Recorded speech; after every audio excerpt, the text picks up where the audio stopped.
bonsoir et bienvenue dans notre live bimensuel qui s'intitule Génération épanouie en Christ. La Génération épanouie en Christ est un concept que nous, le groupe Migenec, avons créé avec l'approbation du berger David Olongo, qui est le pasteur du ministère. Il a pour but simplement de permettre à la jeunesse de pouvoir avoir des questions aux réponses auxquelles, de réponses aux questions auxquelles elle se pose, même les plus pertinentes. Migenec Ministries, qui est simplement la mission de Jésus aux envoyés pour l'évangile de la croix, ce qui nous emmène à être ses instruments.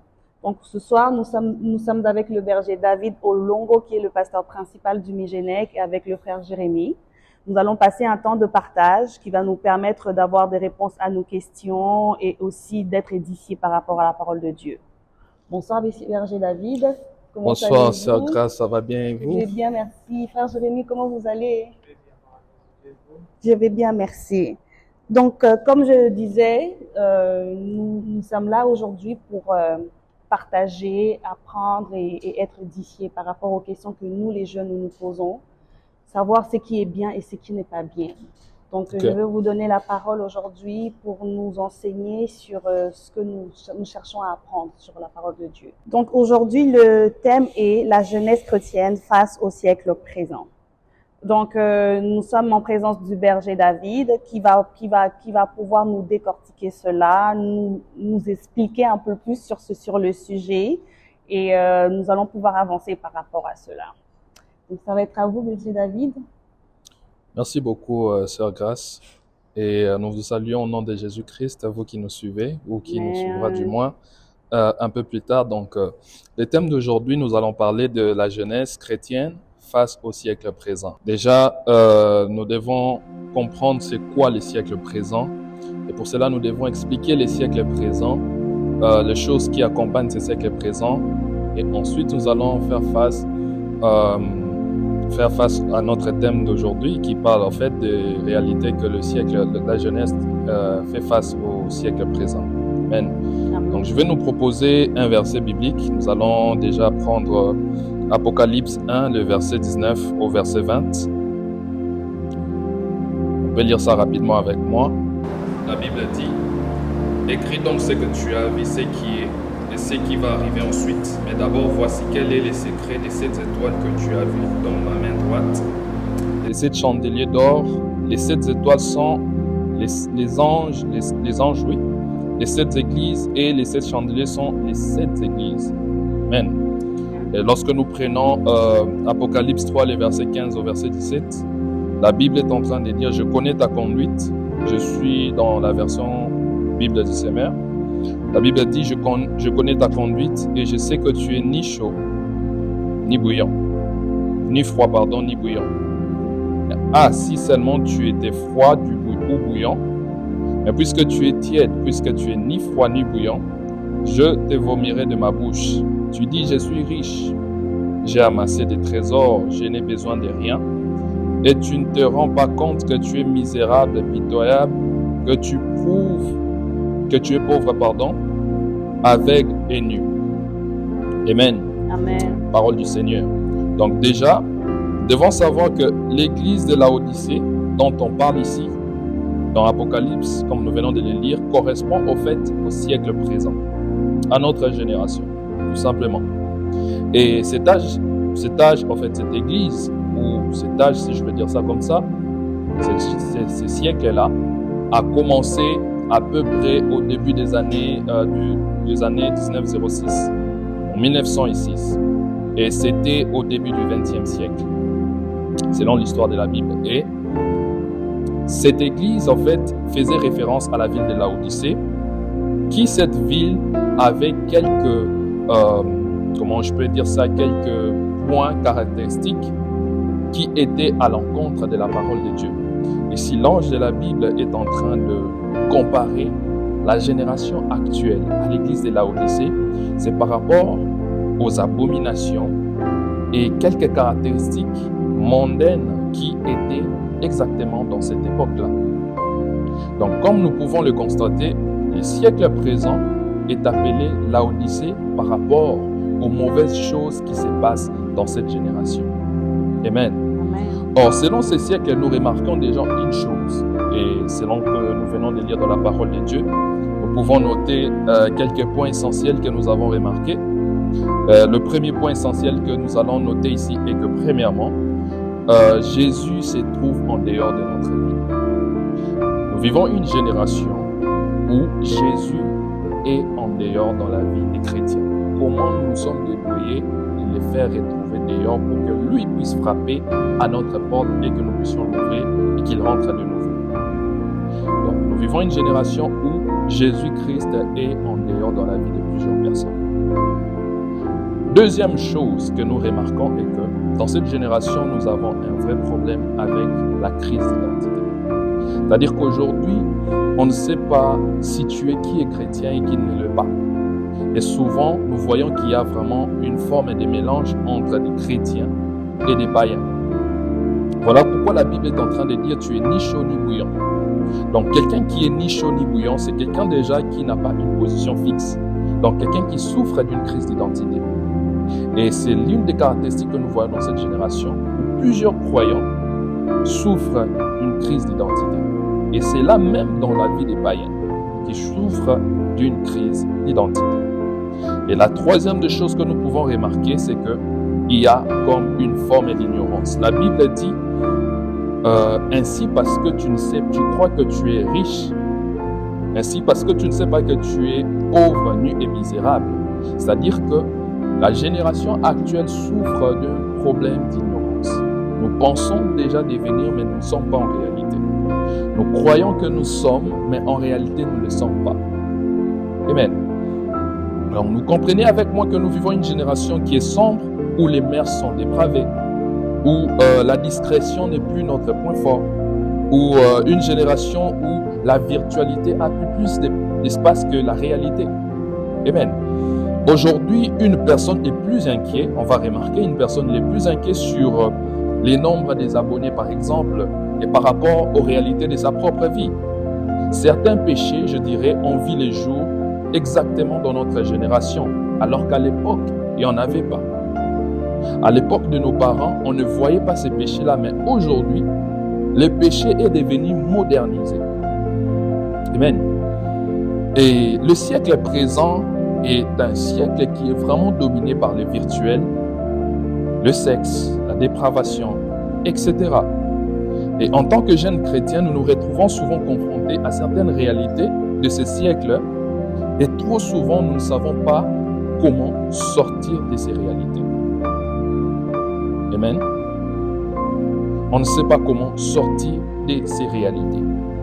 Comment faire pour en sortir? Alors, je vais nous proposer un troisième verset, si cela est possible. Nous allons prendre dans nos Bibles Apocalypse 22, le verset 2. Donc, nous allons lire le verset. Je vous propose un verset dans Apocalypse 22, le verset 2. Vous pouvez lire ça, bien sûr, avec nous. La Bible dit, au milieu de la ville, entre deux bras du fleuve, se trouve l'arbre de vie. Il produit 12 récoltes. Chaque mois, il porte son fruit. Ses feuilles servent à la guérison du peuple. Cela nous rappelle quelque chose, n'est-ce pas?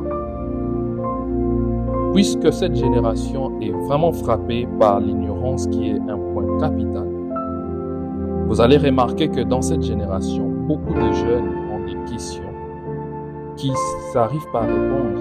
Et puisqu'ils n'ont pas l'information qu'il faut, comme il faut, ils vont aller peut-être noyer ces manques d'informations dans diverses choses qui les tuent avec le temps. Il y a de ces questions qu'on en a. On a des questions, mais sauf qu'on n'a pas de réponses forcément. Or, la génération actuelle a tout fait pour effacer Jésus-Christ dans la tête de la jeunesse de cette génération, pour, en fait, prendre contrôle de nos pensées. C'est-à-dire, à chaque fois que nous avons des questions par rapport à certains sujets, nous nous référons à Google, on se réfère à ChatGPT, etc. Pour certaines questions, Google ou ChatGPT ne peut pas nous répondre. Certaines questions trouvent leurs réponses seules en Jésus-Christ. Nous savons que, à cause de cette ignorance, beaucoup de jeunes se sont retrouvés aujourd'hui dans la dépravation, dans l'ivrognerie, et plusieurs même se sont retrouvés à vendre leur âme. Pourquoi? Parce que simplement, il n'avait pas ou elle n'avait pas une bonne information. Il n'avait pas cette connaissance qu'il fallait quand il fallait. Et puisqu'il a manqué cette information au moment propice, la personne s'est livrée à certaines pratiques et aujourd'hui, cela est devenu une dépendance pour lui. Or, ce que cette génération ne sait pas, c'est que une question, une bonne question, disons, une bonne réponse à la question que nous avons peut réparer une âme qui est amertie. Une bonne réponse face à une question compliquée peut apporter une paix dans notre cœur et même dans notre âme. Il y a plusieurs personnes en ces moments qui souffrent, qui ont besoin des questions aux questions qui se posent. D'autres même se posent des questions existentielles, telles que qui je suis, d'où je viens, pourquoi tout ce que je vis m'arrive qu'à moi, pourquoi est-ce que je traverse ce que je traverse. Mais malheureusement, personne n'est là pour répondre à ces questions. Nous voyons même la technologie est limitée face à ces questions-là. Mais seul Dieu a la réponse à toutes les questions. Amen. Voilà pourquoi il faut poser les bonnes questions et trouver les bonnes réponses vers la bonne source. Aujourd'hui, l'information est répandue partout. Mais seulement, tous ne disent pas la vérité. Nous ne sommes pas en manque d'informations, mais nous sommes victimes des informations frauduleuses. Amen. Amen. Et comme la Bible dit, chaque feuille servait de guérison au peuple. C'est-à-dire chacun qui a un problème, qui a une difficulté, qui a une souffrance quelque part, la guérison se trouve entre les mains de Jésus. Jésus a la réponse face à toutes les maladies. Même les maladies qui sont nées pendant cette période, même face à la Covid, même face à la jalousie, même face à la maladie de la haine, même face à la maladie de la dépendance ou des addictions, Jésus a la solution. Parce que cet arbre dont on parle dans la Bible, c'est l'arbre de vie qui servait de guérison, n'est rien d'autre que la présence de Jésus, qui est là pour guérir le cœur brisé, qui guérit l'âme qui souffre. Amen. Face à l'addiction ou la dépendance, Jésus est la solution. Il est capable de restaurer un cœur blessé et de rétablir un cœur qui est brisé. Je dirais même le problème de cette génération, le vrai problème de cette génération est qu'ils ont rejeté Jésus. Ainsi, puisqu'ils ont rejeté Jésus, ils ont accepté les problèmes dans leur vie. Parce que Jésus et Jésus seul est la source de la vraie paix. Le problème n'est pas au niveau du vent que nous voyons dans cette génération, parce qu'il faut que ces vents-là arrivent, parce que le monde tout entier est dominé, contrôlé par les diables. Mais le problème n'est pas non plus les réseaux sociaux, parce que nous voyons la virtualité infiltrer nos maisons. Le vrai problème, c'est que Jésus-Christ doit se trouver dans notre barque lorsque ces problèmes arriveront. Est-ce que devant telle ou telle situation, tu as Jésus dans ta barque?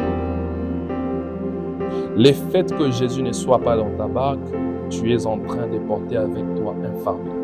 Or, la Bible dit, venez en moi, vous qui êtes fatigués. Amen. Amen. Nous avons rejeté Jésus, voilà pourquoi nous vivons toutes ces choses. Nous allons tous surmonter si et seulement si nous ouvrons notre cœur et nous recevons Jésus dans notre vie. Alors je t'invite là où tu es à ouvrir ton cœur. Peut-être tu vis dans une situation compliquée. Peut-être tu traverses des moments difficiles. Peut-être tu te poses plusieurs questions essentielles. Peut-être tu as des questions que tu te dis personne d'autre n'arrive à me comprendre. Aujourd'hui même, si tu décides d'ouvrir ton cœur à Dieu et l'accepter dans ta vie, tu vas te rendre compte le vide que tu ressentais et que personne ne pouvait combler.